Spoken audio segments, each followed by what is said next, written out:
Hey everyone, welcome back to 996 The Howl. Hope everyone's having a good holidays. Now during these holidays, you might have been asked by other hockey fans, who is Jakob Chychrun? These other teams are gearing up to improve their team, improve their blue line. We're about 2 months away from the trade deadline. Hopefully they could pronounce Jakob Chychrun's name, because if you've never heard it be pronounced before, I'm sure it's a bit difficult, but yes, it is pronounced Chychrun.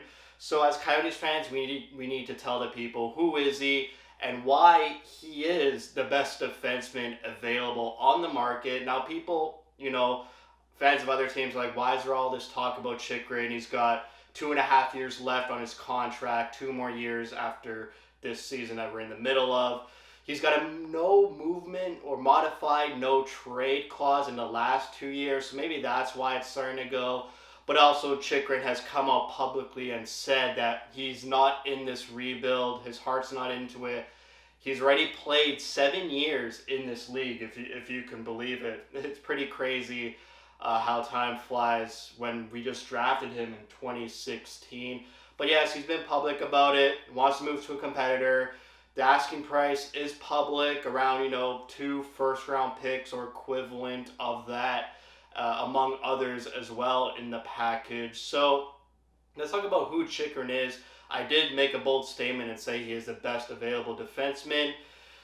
Other defensemen that may rival him, Erik Karlsson's having one of the best defense seasons this season, but it's took him so long to get back to this level and he's older than Chychrun, way older than Chychrun, and makes more money and has a way higher cap hit than Chychrun. Chychrun's got, like I said, 2.5 more years at $4.6 million. So he's cost controlled, an elite defenseman, I would say, young, and he brings a lot to the table that maybe Karlsson might not.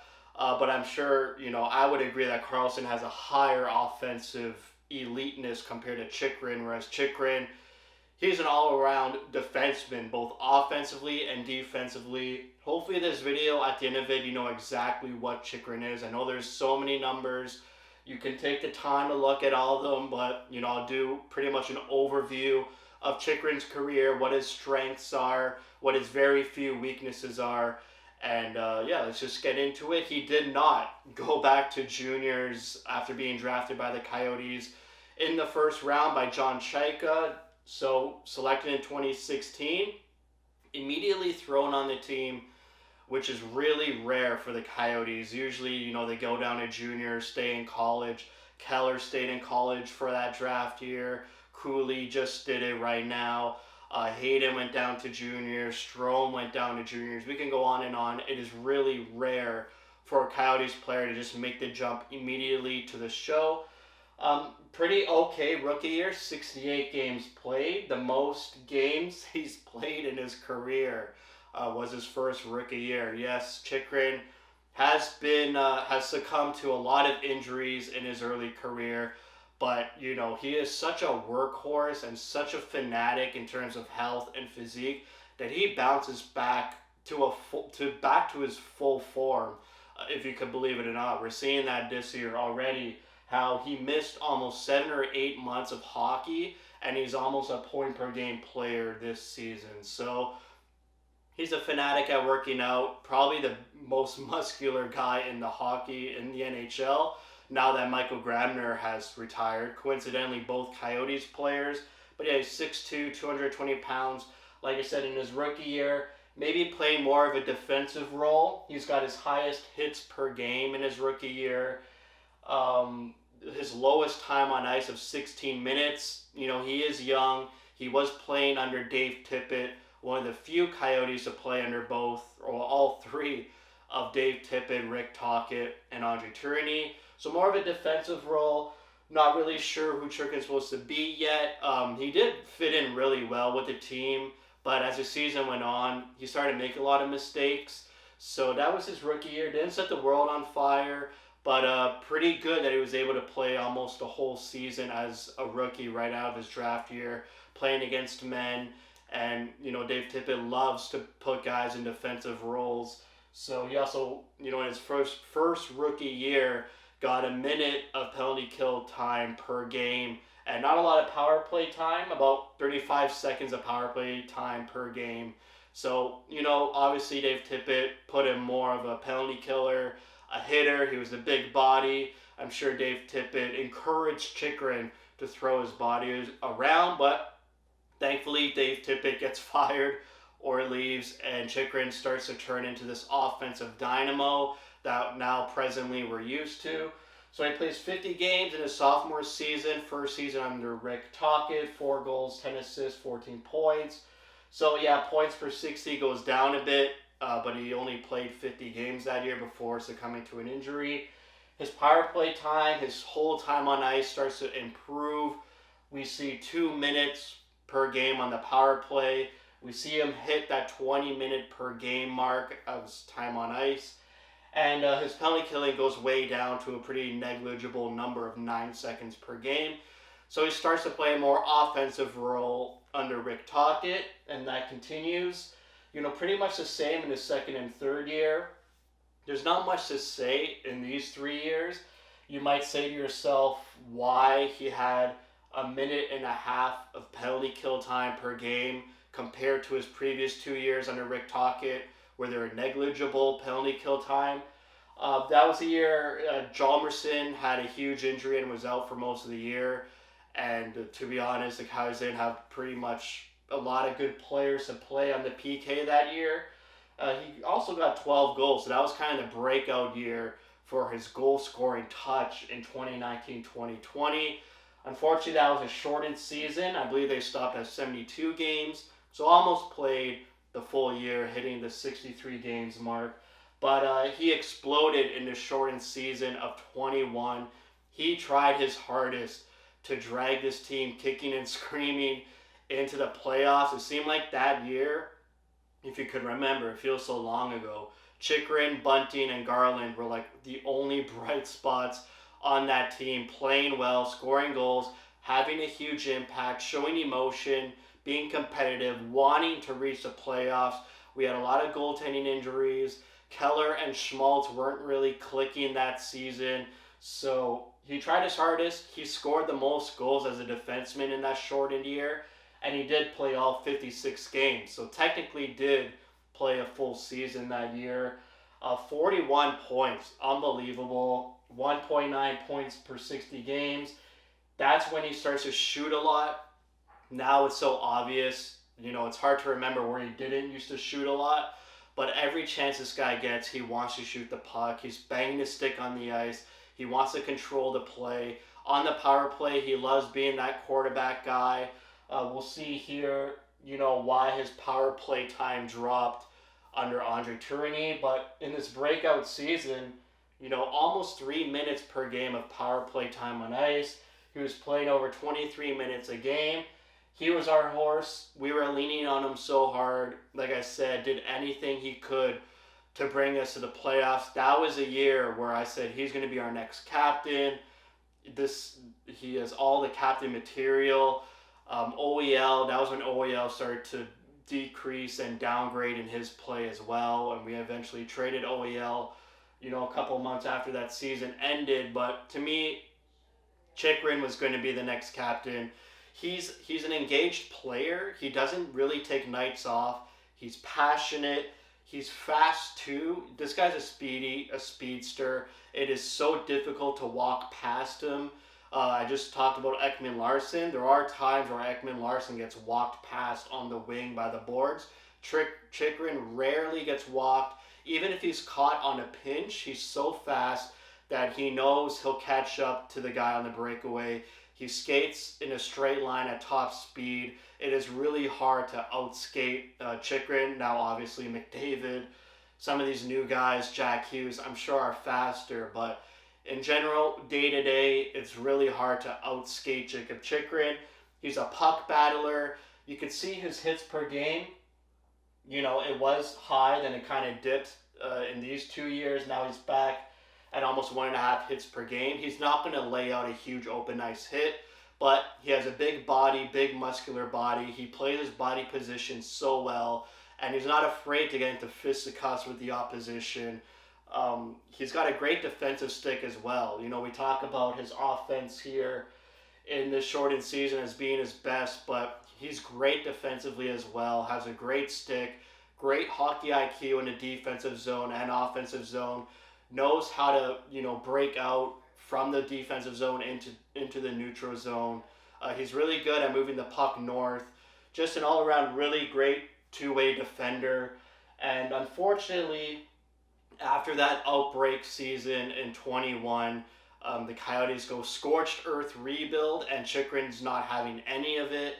Mentally, he's depressed or he's down. His best friend in Christian Dvorak gets traded. Pretty much they gut the team, and Chychrun thought this team could have battled for the playoffs. There were only 5 points out of the playoffs in this shortened season.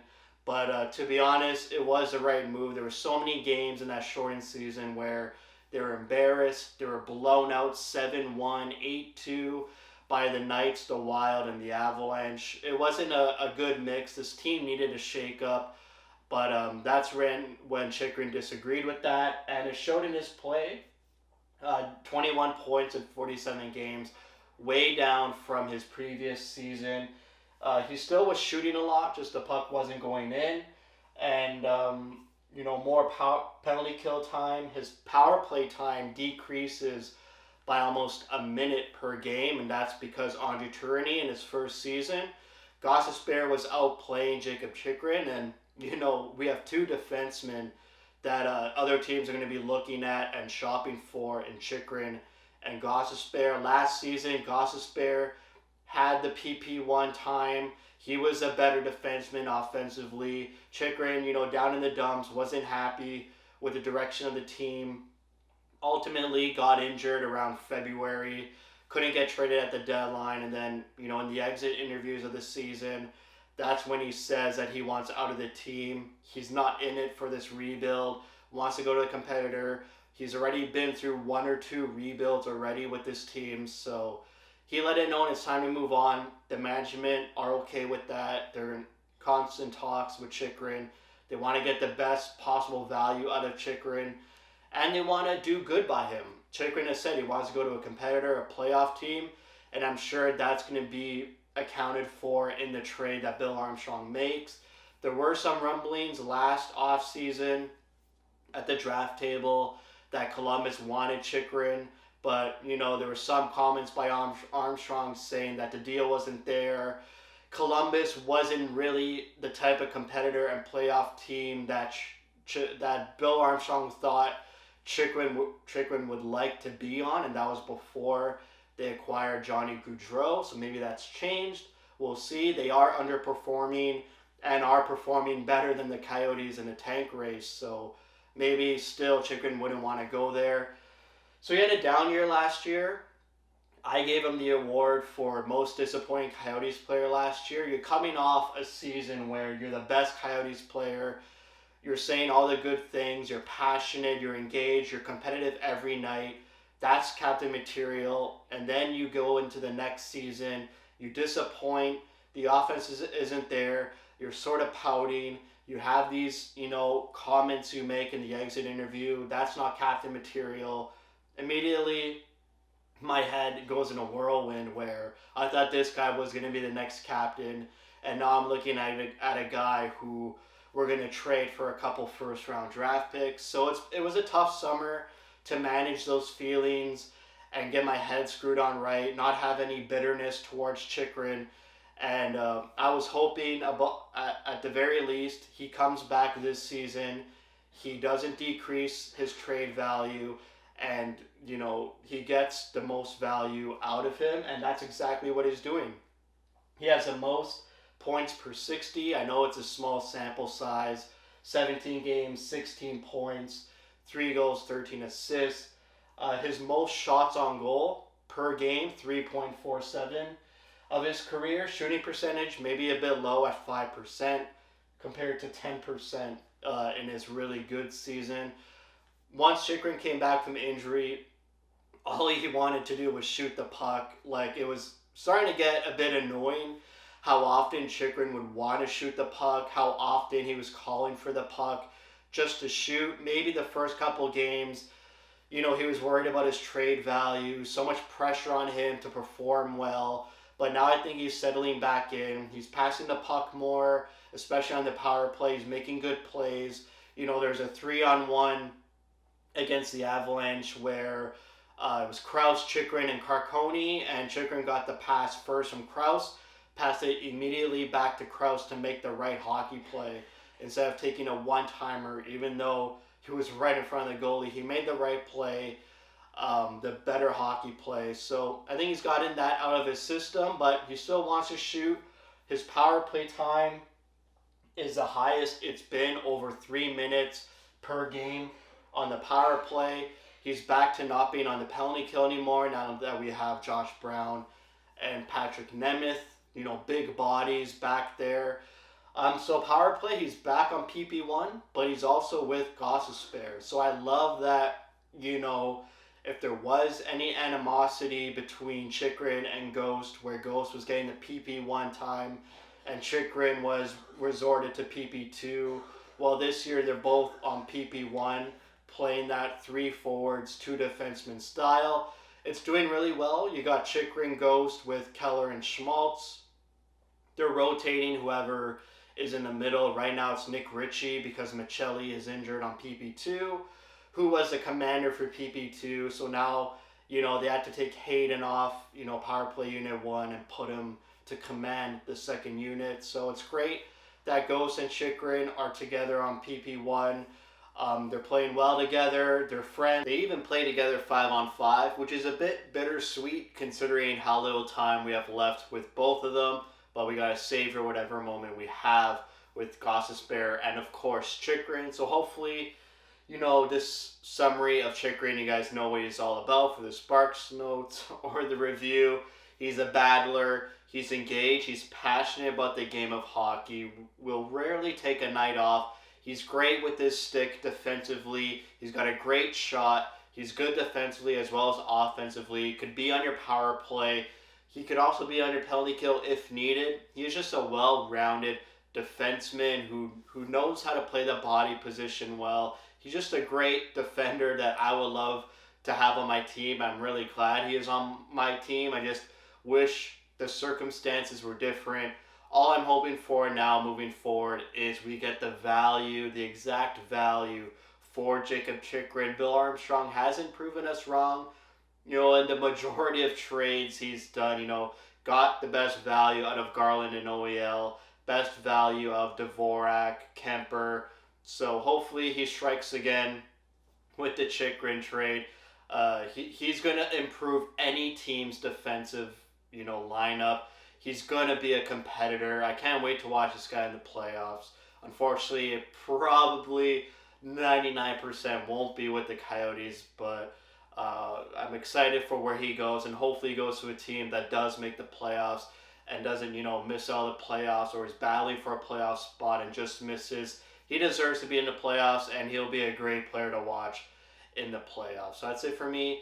Thank you for watching. If you like what you see, spread the word. And as always, thank you for your support.